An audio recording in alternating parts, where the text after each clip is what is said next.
परमेश्वर के चाहनुहुन्छ हामीलाई फेरि पुनः स्वास्थ्य दिनुहुन्छ, फेरि हाम्रो सुस्वास्थ्य र दीर्घायु दिन चाहनुहुन्छ है। हाम्रो चर्चमा यस्तो सम्झाएका थुप्रै भयहरू छन् भने यो 10-12 दिन पनि यो वचन बाँड्न सकिन्छ। तर मैले हाम्रै यहाँ अगाडि हाम्रो प्रेम दाइ हुनुहुन्छ, प्रेम दाइलाई डक्टरले हो तपाईँ त मर्छ, तपाईँको अब यो छैन, तपाईँलाई क्यान्सर भयो कि टिबी भयो कि के भयो भनेर निराश पारेको थियो। तर जब हामीले प्रार्थना गऱ्यौँ परमेश्वरले उहाँ दाइलाई निको पार्नुभयो होइन दाइ। अनि उहाँ खोकी लागेर कति खानुहुन्थ्यो, तिमुर त यति पोकाको पोको खानुहुन्थ्यो, तर प्रार्थना गर्दा गर्दै त्यो खोकी पनि कता हरायो, त्यो क्यान्सरको शङ्का पनि हरायो, अनि त्यो सबै बिरामीबाट निको भएर अहिले दाइ अब ज्याला मजदुरी भने ज्याला मजदुरी, ठेकादारी भने ठेकादार, जे पनि काम गर्न सक्नुहुने भएको छ। आमेन। अब त्यो भनेको के हो, यहाँ परमेश्वरको वचनले बोलेको वचन पुरा गर, म तिमीलाई ओछ्यानमा सम्हाल्नेछु, म तिमीलाई पुनः सुस्वास्थ्य र दीर्घायु दिनेछु भनेको। आमेन। र मलाकी 4:2 पनि परमेश्वरले एउटा प्रतिज्ञा गर्नुभएको छ, हामीलाई आरोग्यताको पखेटा लगाइदिने। आमेन। आरोग्यताको पखेटा भनेको हामीलाई एकदमै सुस्वास्थ्य बनाएर फेरि आफ्नो काममा आफ्नो सेवामा जस्ताको त्यस्तै रेस्टोर गर्ने है।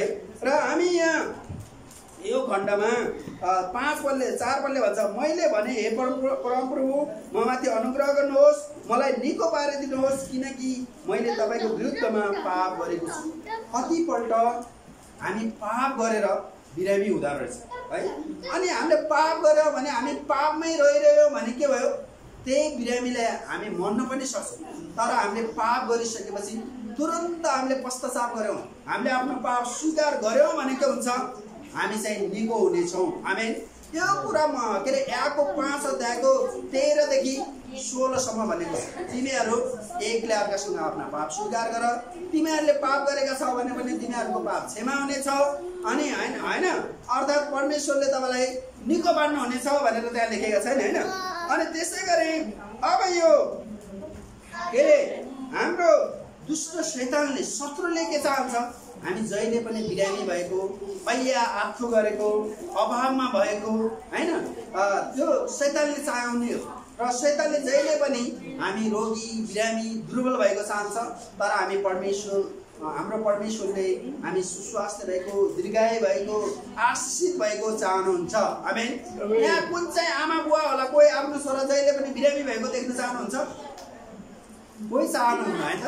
हामी चाहन्छौँ कि हाम्रो छोराछोरी कोही पनि बिरामी नहोस्, उनीहरूले सुस्वास्थ्य होस्, उनीहरू दीर्घायु होस्, उनीहरूको बिरामी छ भने पनि छिटै निको होस् है। र हामी अस्ति मात्र हाम्रो यहाँ प्रकाशजीको गए आज सुन्यौँ, प्रकाशजीहरूको छोरा पहिले यो बिरामी भएर छिन्छ है। बिरामी भयो अनि उनीहरूले हतार हस्पिटल लगे, हस्पिटल ल्याए पनि डक्टरले के बिरामी हो थाहा नै पाएन अरे। कोही घरि भन्छ अरे फियो सुनेको छ अरे, घरि भन्छ यो ब्लडहरू बनेकै छैन, बन्न पाइरहेको छैन। गर्दा दस्तरी चेक गरे, दस्तरी औषधि चलायो, आखिर के भयो, त्यहाँ चाहिँ कुनै उपचार लाग्यो। तर जब उहाँले मलाई फोन गर्नुभयो, मैले फोनबाटै भने तपाईँको छोरा निको हुन्छ, तपाईँ चिन्ता नगर्नुहोस्। त्यो डक्टरले निराश बनाए पनि, डक्टरले माया मारे पनि हाम्रो परमेश्वरले हाम्रो प्रार्थना सुन्नुहुन्छ भनेर मैले यहाँबाट फोन गरेर प्रार्थना सहित भनेको थिएँ। नभन्दै पछि के भयो, त्यो बिरामी हुनुको कारण हामीलाई परमेश्वरले देखाउनु भयो। आमेन। वास्तवमा हामी डक्टर पनि होइनौँ, तर त्यो डक्टरले नबताएको रोग पत्ता लगाउनुको लागि हामीलाई चलाउनु भयो। आमेन। र वास्तवमा के भएको रहेछ भने त्यो अलिकति यो बच्चाकोलाई आमाको दुध नपुगेर बच्चाको घानु गएको रहेछ। घानु गएपछि के भएको रहेछ भने त्यो यतातिर गएर बिचरा त्यही उनीहरूले पनि यस्तो मालिस गर्ने, अनि त्यता अप्ठ्यारो हुँदा गएर त्यो पनि बाधा भएको रहेछ। पछि मैले चाहिँ प्रार्थना गरेँ, यो बच्चा प्रभु तपाईँले निको हुन्छ त भन्नुभयो, तर के हो समस्या त देखाउनु पर्यो नि, त्यो बिरामी त के न के त छ, त्यो सुनेको त त्यत्तिकै होइन भनेर जब म प्रार्थना गरेर एकछिन खाटमा यसो पल्टेर सोच्दै थिएँ, त्यहाँ चाहिँ यो गानाको भन्ने कुरा भयो होइन, ग्यास्ट्रिकको कुरा उहाँहरूले गर्नुभएको थियो बुढाबुढीले। अनि मैले अब पक्कै यिनीहरूले ग्यास्ट्रिकको कुरा गर्यो भने गानो पनि गएको छ भनेर मैले हाम्रो गुरुआमालाई ल यो बच्चाको त गानु हो कि क्या हो, मलाई यो कुरा थाहा भयो, ल जानु त हेर्नु भनेर नभन्दै गानुले समस्या ल्याएर हेर्नुहोस् है। एउटा सानो कुरा तर नजान्दाखेरि ठुलो समस्या है। फजुलमा यदि त्यो जानेको भए के हुन्थ्यो, त्यो 3-4 लाख रुपियाँ नै फजुलमा खर्च हुने थिएन। कता कता 10 गरी त्यो सुई लाउनु पर्ने थिएन, रगत दिनुपर्ने पर्ने थिएन। तर हामी कतिपल्ट के भयो, हाम्रो प्रार्थना कम भएको कारण हामीलाई त्यो थाहा नै भएन यो के बाधा हो भन्ने है। र तसर्थ परमेश्वरको वचनले के भन्छ, यिर्मया 33:3ले मलाई पुकार म तिमीलाई जवाफ दिनेछु। आमेन। हामी जब आफ्नो समस्या लिएर परमेश्वरको पुकार्दछौँ गम्भीर भएर परमेश्वरले हामीलाई जवाफ पनि दिनुहुन्छ। हामीलाई जवाफ दिनुहुने परमेश्वर जीवित प्रभु हुनुहुन्छ। आमेन। र हामी जब बाइबलभरि देख्दछौँ त्यहाँ कति धेरै रोगी बिरामी निको भएको छ परमेश्वर ख्रीष्टको सेवकाईको दौरान। तपाईले मर्कुस अध्यायको 34 31 32 33 34 पढ्नुहोस् त। त्यहाँ धेरै दुष्ट आत्मा भूत आत्मा सताएका मानिसहरू पनि त्यहाँ निको भएर आएका छन् है। र यहाँ चाहिँ अर्को यिर्मया 17:34ले भन्छ, हे परमप्रभु मलाई निको पार्नुहोस्। हाम्रो दिनको प्रार्थना हुनुपर्छ, हाम्रो दिनको इच्छा हुनुपर्छ। मैले अगाडि भने हामी केही न केही बिरामी हुन्छौँ, तर परमेश्वर हामीलाई केही पनि बिरामी नभएर सुस्वास्थ्य दीर्घायु भएको चाहनुहुन्छ। आमेन। लामो आयु जीवको परमेश्वर चाहनुहुन्छ। र यिर्मया 33:6ले भन्छ, तापनि म त्यसमा स्वास्थ्य र आरोग्यता ल्याउनेछु, म मेरो प्रजालाई निको पार्नेछु। परमेश्वरका हामी प्रजा हौँ, उहाँले हामीलाई निको पार्ने प्रतिज्ञा दिनुभएको छ। आमेन। अनि त्यसै गरी तपाईँले भजन सङ्ग्रह 41:3 पढिदिनुहोस् त। हामीले यो पढिसकेका छौँ कि परमप्रभुले त्यसलाई त्यसको बिरामी ओछ्यारमा सम्हाल्नु हुनेछ है। बिरामी ओछ्यारमै राख्ने होइन, परमेश्वर हामीलाई सम्हालेर ल्याउने। आमेन। सम्हालेर ल्याउनु। हाम्रो पहिले हाम्रो यहाँ मालदेवीको श्रीमान हुनुहुन्छ रतनबहादुर दाइ, मालदाई हैन। मालदाईको कति बिरामी, कति औषधि खाने पर्ने हैन, तर जब प्रार्थना गर्यौं त्यो सबै कुरा ठिक भएर आयो। आमेन। सबै निको भएर अहिले त उहाँ जबरजस्तै विदेश गएर पैसा कमाउँदै हुनुहुन्छ। आमेन। अब डाक्टरले के खानुपर्छ भनेर औषधि दिएको, तर अहिले उहाँ निको भएर विदेशमा काम गर्दै हुनुहुन्छ, मलेसियामा हुनुहुन्छ है। मसित कुरा गर्नुहुन्छ समयमा, ल गुरुबा मेरो लागि प्रार्थना गरिदिनुहोस्, मेरो काम यस्तो हुँदैछ भनेर भन्नुहुन्छ। आमेन। र यस्ता थुप्रै उदाहरणहरू यी वास्तविक हामीले आँखाले देखेका गवाईहरू थुप्रै छन् है। र यो चाहिँ गर्नुहुनेको हामी होइन, परमेश्वरले निको पारेको। हामी चाहिँ एउटा माध्यमको रूपमा, तपाईँ र म माध्यमको रूपमा चल्छौँ, तर परमेश्वरले निको पार्नुहुन्छ। आमेन। परमेश्वरलाई सबै महिमा सबै आदर हामीले परमेश्वरलाई दिने हो है। र हामी भजन सङ्ग्रह 147:3 पद कसैले पढिदिनुहोस् त। भजन सङ्ग्रह 147:3 पद। ल बच्चाहरू एकछिन ध्यान दिनु है। उहाँले जातिहरूलाई हाम्रो अधीनमा ल्याउनु भयो र मानिसहरूलाई हाम्रा पैसा लाग्ने पार्नुभयो। 47:3 भन्नुभयो गुरुबा। 147:3। उहाँले टुक्रिएको हृदय भएकाहरूलाई निको पार्नुहुन्छ र तिनीहरूका चोटहरूमा पट्टी बाँधिदिनुहुन्छ। आमेन। तिनीहरूका चोटहरूमा पट्टी बाँधिदिनुहुन्छ। हामीलाई कतिपल्ट कसैले आक्रमण गर्दा अथवा के लाग्दा हामीलाई चोट लाग्छ, कतिपल्ट हाम्रो बोलीले पनि हामीलाई चोट लाग्छ है। बोलीको चोट अझ धेरै धारिलो हुन्छ, धेरै गाह्रो पार्ने हुन्छ। तसर्थ हाम्रा चोटहरूमा परमेश्वरले के गर्नुहुन्छ, मलमपट्टि लगाइदिनुहुन्छ। आमेन। कतिपल्ट मान्छेहरूले नबोल्नु शब्द बोलेर है, नभएको आरोप लगाइदिएर पनि हामीलाई चोट हुन्छ, घायल परेका हुन्छौँ। त्यो अवस्थामा के प्रभुले हामीलाई, प्रभुको वचनले हामीलाई सहायता गर्छ, अथवा परमेश्वरको वचनले मात्र हामीलाई निको पार्दछ। आमेन। अनि त्यसै गरी लुका 10:9मा एउटा आज्ञा छ, आरोग्यताको लागि सँगै ल्याउने बाइबलको पद। त्यहाँ भएका रोगीहरूलाई निको पार है। रोगी जहाँ छन्, जुन अवस्थामा छन्, परमेश्वर ख्रीष्टले के गर्नुभयो, आफ्नो सेवकाईको दौरान रोगी बिरामीहरूलाई निको पार्दै हिँड्नुभयो है। अहिले अब त्यो रोगी बिरामीलाई निको पार्ने अधिकार है, अन्धकारमा बाँचेकाहरूलाई प्रभुको ज्योतिमा ल्याउने अधिकार परमेश्वरले तपाईँ र मलाई दिनुभएको छ। आमेन।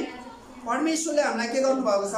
रोगी बिरामीको लागि प्रार्थना गर्ने अधिकार है, प्रत्येकलाई रोगी बिरामीको लागि प्रार्थना गर्ने अधिकार पास्टरलाई, अगुवालाई मात्र होइन, प्रत्येक विश्वासीलाई पनि यो अधिकार छ। आमेन। येशूको नाममा निको पार्ने अधिकार तपाईलाई पनि छ है। तर अब कतिपल्ट रोगी बिरामीलाई के अरे निको पार्ने विशेष दान वरदान कसैलाई दिएको होला आफ्नो ठाउँमा छ, तर अधिकार चाहिँ सबैलाई छ है। रोगी बिरामीको लागि प्रार्थना गर्ने अधिकार सबैलाई छ है। र तपाईँ टाउको दुख्यो भने प्रार्थना गर्नुहोस्। तपाईँ बिरामी हुनु के अरे अरू नै ज्वरो आयो भने सबैभन्दा पहिले प्रार्थना गर्नुहोस्। हतार हतार मेडिकल कुद्ने कोसिस नगर्नुहोस्। तपाईँलाई प्रभुले सित्तैमा निको पार्नुहुन्छ भने किन फजल खर्च गर्नुहुन्छ हैन। र कतिपल्ट हामी विश्वासीहरू पनि के गर्छ हैन, निको हुँदैन होला औषधि खाउँ भनेर प्रार्थना नगरेर औषधि मात्र खान्छ हैन। तर त्यो चाहिँ बुद्धिमानी होइन। परमेश्वरले रोगीहरूलाई निको पार्ने अधिकार हामीलाई दिनुभएको छ भने सबैभन्दा पहिले त्यो के बिरामी भएको, के समस्या भएको प्रार्थना गर्नुपर्छ। प्रार्थना गर्दा पनि निको भएन भने अवश्य पनि त्यो औषधिले निको हुन्छ। अब औषधिले पनि निको भएन भने के हो, अझ फेरि प्रार्थनामै फर्किने हो गम्भीर प्रकारले हैन। कतिपल्ट बिरामी हुन्छन् मान्छेहरू है, औषधि खायो के फरक पर्दैन, अनि के हुन्छ प्रार्थनामा फर्कनु पर्ने हुन्छ है। कतिजना डाक्टरले माया मारेको, मेरो यो सेवकाईको दौरान के अरे 100 जना मान्छे डाक्टरले माया मारेको मान्छे निको भयो है। 100 जना डाक्टरले बाँच्दैन भनेका मान्छे, तर त्यो परमेश्वरले त्यहाँ मेरो प्रार्थनामा अनुग्रह गरेर निको भएको है। तर निको पार्ने चाहिँ परमेश्वर नै हुनुहुन्छ। आमेन। येशू ख्रीष्ट महान के अरे सङ्घायकर्ता हुनुहुन्छ। उहाँले मात्र निको पार्ने हो, मान्छेलाई त उहाँले चलाउने हो हैन। जसरी औषधिलाई चलाउनुहुन्छ, जसरी डाक्टरलाई चलाउनुहुन्छ, त्यसरी उहाँले आफ्नो मान्छेलाई पनि चलाउनुहुन्छ। तर परमेश्वरको मान्छे चल्यो भने के हो, सित्तैमा भयो, पैसा दिनु पर्दैन। आमेन। कतिपल्ट मान्छेहरू निको भएर ल गुरुमा तपाईँलाई भेटी यो विशेष दशांश भन्थे अरू चर्चहरू, मैले भने दशांश तपाईँकै चर्च दिनुहोस्, निको हुनुभयो बाउ प्रभुलाई धन्यवाद दिनुहोस् भनेर मैले यसरी सिकाउँथेँ है। र त्यो चाहिँ के हो, प्रभुले उद्योग र अचम्म लाग्दो काम तपाईँ र मबाट गर्नुहुन्छ है। र यो गर्ने कसरी हो भने हामी विश्वासको प्रार्थना गरेपछि है, र शङ्का नगरेर प्रार्थना गरेपछि परमेश्वरले उद्योग र अचम्म लाग्दो काम गर्नुहुन्छ। तर जब हामी शङ्का गर्छौँ त्यो बेला त फेरि निको नहुनु पनि सक्छ है। शङ्का, मैले प्रार्थना गर्दा के होला र म को हो र भनेर प्रकारले होइन, मलाई प्रभुले यस्तो शक्ति त्यो अधिकार दिनुभएको छ भनेर एकदमै विश्वाससहित हामीले परमेश्वरको वचनको दाबी गरेर जब प्रार्थना गर्छौँ त्यहाँ परमेश्वरले ठुलो काम गर्नुहुन्छ। आमेन। र जसरी यशाया 53:5 भन्दछ, उहाँले पाएको कोर्राको चोटले हामी निको भयौँ। आमेन। प्रभुले पाएको कोर्राको चोट अहिले होइन, 2000 वर्ष पहिले नै है।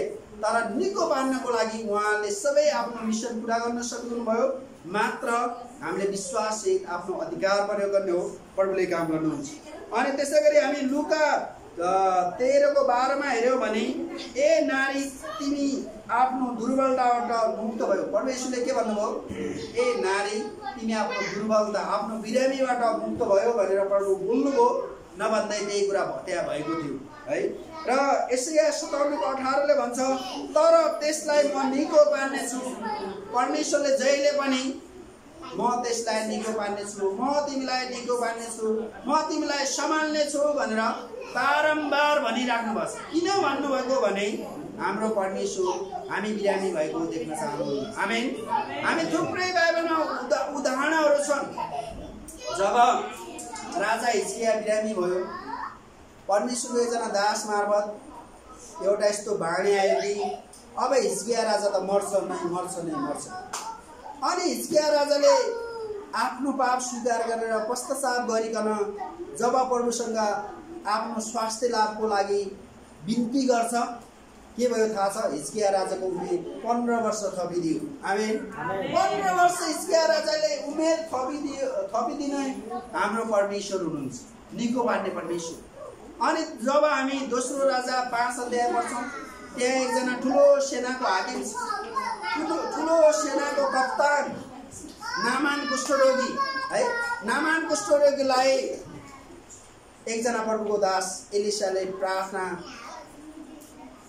पूर्वक एउटा सल्लाह दियो, तिमी चाहिँ एर्दन नदीमा 7 पल्ट डुबुल्की मार अनि तिम्रो मासु जिउका त्यो निको हुनेछ, अर्थात् तिम्रो कुष्ठरोग तिमीबाट छोडेर जानेछ भनेर जब उनले सल्लाह दियो प्रार्थनासहित, सुरुमा त नामान कुष्ठरोगीले मानेन। कहाँ यस्तो हिलामे एर्दन नदीमा मैले 7 पल्ट डुबुल्की मार्नु, मेरो देशका सिरियाका नदीमा त कति डुबुल्की मारे, त्यहाँको अबना नदी, फारपार नदी, यो एर्दनभन्दा कति राम्रा थिए, कति सफा थिए। यो मान्छेले चाहिँ मलाई उल्टै नहुने कुरा गर्यो भने ऊ रिसले गयो होइन।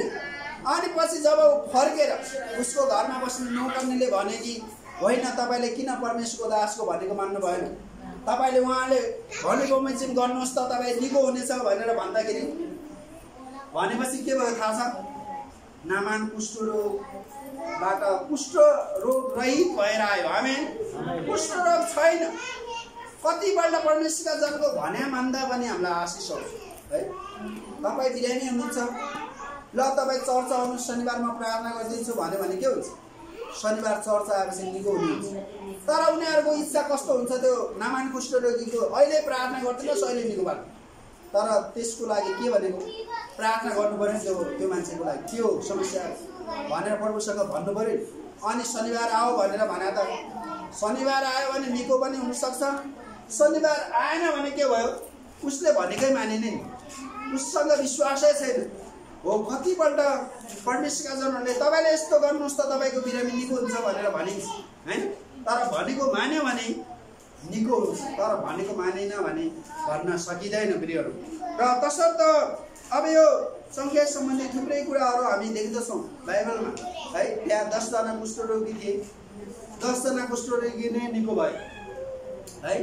तर 10 जना कुष्ठरोगी मध्ये एकजना फर्केर गएर प्रभु यीशुलाई भेट्छ, धन्यवाद दिन्छ, प्रभु तपाईँले मेरो कुष्ठरोगबाट छुटकारा उनलाई अनुग्रह सहायता गर्नुभयो, धन्यवाद भन्छ है। कतिपल्ट हामी बिरामी हुन्छौँ, समस्यामा हुन्छौँ, तर प्रभुलाई धन्यवाद दिने भनी हामीलाई फुर्सद हुँदैन। तर हामीले वचनले के भन्छ भने हामीले त्यो फुर्सद निकाल्नुपर्छ। आमेन। त्यो घटनाले त्यो हामीलाई बतायो कि हामीले धन्यवाद दिनुपर्छ। र यस्तो प्रभुका जनहरू है थुप्रै छन्, थुप्रै प्रकारले परमेश्वरले निको पार्ने आइडिया मार्फत पनि काम हुन्छ। कहिलेकाहीँ त्यो माटो लगाएर निको भएको पनि घटना छ होइन। कहिले त्यो पानीले खुवाएर निको भएको घटना छ, कहिले तेल लाएर प्रार्थना गरेको कुरा छ, कहिले रुमालले छोएको, विभिन्न प्रत्येक बिरामी एउटै प्रकारले हुन्छ भन्ने छैन। परमेश्वरले भिन्न प्रकारले परमेश्वरले आफ्ना जनहरूलाई चलाउनुहुन्छ। तर त्यो चलाएको कुरामा चलाएपछि पनि ठुलो आशिष आउँछ। आमेन। र हामी देख्दछौँ प्रेरितको पुस्तकमा प्रेरितहरू जब प्रार्थना गर्न विभिन्न ठाउँमा जान्थे, उनीहरूको छाया पर्दा पनि रोगी बिरामीहरू निको हुन्। कतिजना मान्छेले खाटका खाट, कुर्सीका कुर्सी बोकेर मान्छे लिएर आउँथे अनि बाटोमा राखिदिन्थे होइन। अनि तिनीहरू फेरि पत्रुसको, पावलको अनि होइन तिनीहरूको छाया पर्दा पनि निको भएको घटना छ। त्यो कसरी छाया पर्दा पनि निको भयो भने उनीहरूको विश्वासले। आमेन। र हामी निको हुनुको लागि विश्वासको प्रार्थना गर्नुपर्छ। र प्रार्थना गर्ने मान्छेमा पनि विश्वास हुनु पर्यो, र त्यो प्रार्थना गरी माग्ने मान्छेमा पनि विश्वास हुनुपर्छ। आमेन। र त्यहाँ त्यस्तो एक किसिमको के भन्छ त्यसलाई सिक्वेन्स मिल्यो भने त्यहाँ चङ्गाई, त्यहाँ सहायता, त्यहाँ आशिष हुन्छ नै। र हामी परमेश्वरलाई धन्यवाद दिन्छौँ। यो हप्ता मात्र पनि यहाँ हाम्रो प्रकाशजीको छोरा अचम्म प्रकारले निको हुनुभयो। यो चाहिँ प्रभुको अनुग्रह होइन। र यो प्रभुको अनुग्रह, प्रभुको दयाको कारण यो छोरा निको भएर अब के हुन्छ? त्यो गाउँमा उल्टा हुन्छ, त्यो गाउँमा परमेश्वरको काम हुन्छ। आमेन।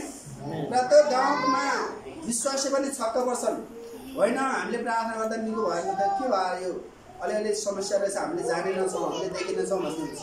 अनि विश्वास नगरेका मान्छेहरू हो प्रभुमा यस्तो शक्ति रहेछ, परमेश्वरले निको पार्नु हुँदो रहेछ भन्ने कुरा थाहा गर्छन्। आमेन। र हाम्रो प्रभु येशूले हामीलाई सुसमाचार सुनाउने, सँगैको लागि प्रार्थना गर्ने र उहाँको महिमा गर्ने अधिकार दिनुभएको छ। आमेन।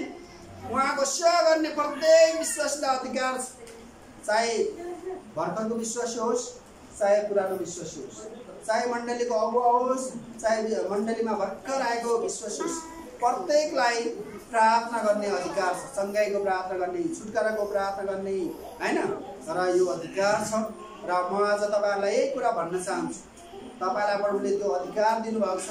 के तपाईले त्यो अधिकार चलाइराख्नु भएको छ है? के तपाईले आफ्नै लागि प्रार्थना गर्नुहुन्छ कि फेरि बिरामी हुनु बित्तिकै अर्कै आशा गर्नुहुन्छ है? हामीलाई चाहिँ परमेश्वर प्रत्येक आत्मिक डाक्टर भएको चाहनुहुन्छ प्रभुले। प्रत्येकको बिरामी आफै निको होस्, आफ्नो परिवारको लागि उनीहरूले आफै प्रार्थना गरून् भन्न चाहनुहुन्छ प्रभुले। तसर्थ कतिपल्ट चेलाहरूलाई प्रभु येशूले भन्नुभयो, तिमीहरूले कतिन्जेलसम्म मलाई प्रार्थना गरिमाग्छौ, तिमीहरू आफै पनि गर भनेर भन्नुभएको छ नि है।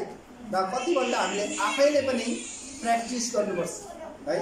आफैले पनि प्र्याक्टिस गरेपछि थाहा हुन्छ कि तपाईँले प्रार्थना गर्दा कतिको अरूले काम गर्नुहुन्छ है।